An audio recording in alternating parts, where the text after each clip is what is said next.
So guys, আমি এখন গোসল করতে যাচ্ছি। আজকে এক সপ্তাহ পর গোসল করতে যাচ্ছি। শরমের কথা কি বলবো, বলার কোনো ভাষা নেই। শরম তো আমার নাই, যদিও এক সপ্তাহ পর হলেও গোসল করব, এটাই অনেক।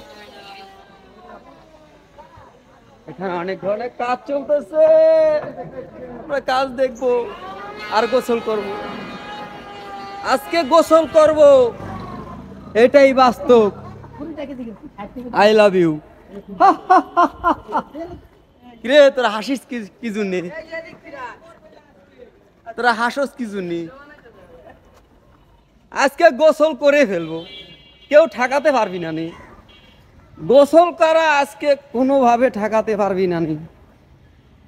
আমি গোসল করেই ফেলবো আজকে, যেই যাই বলুক। গায়েস, আজকে আমি গোসল করে ফেলবো।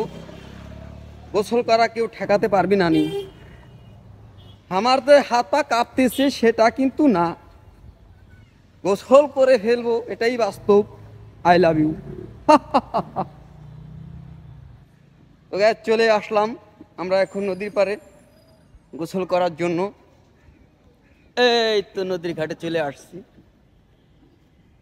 এখন গোসল করার সময় হয়ে গিয়েছে, গোসলটা করে ফেললেই হয়ে যাবে। তো গাইস, একটু নদীর পাড়ে হাঁটাহাঁটি করি, দেখি পড়ে না যাই।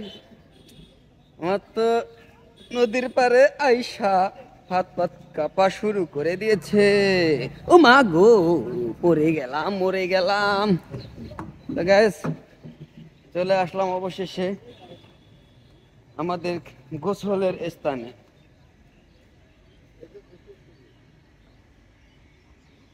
আমার অন্তর কাটিয়া দিব তোমারে, ভালোবাসো যদি আমারে, আদরের সোহাগে মনটা ভরে দিব রে, আদরের সোহাগে মনটা ভরে দিব রে, ভালোবাসো যদি আমারে।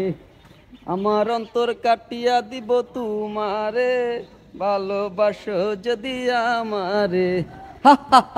এটাই বাস্তব। I love you. Bye bye, সবাই ভালো থাকো, সুস্থ থাকো। আজকে গোসল করেই যাব, কেমন?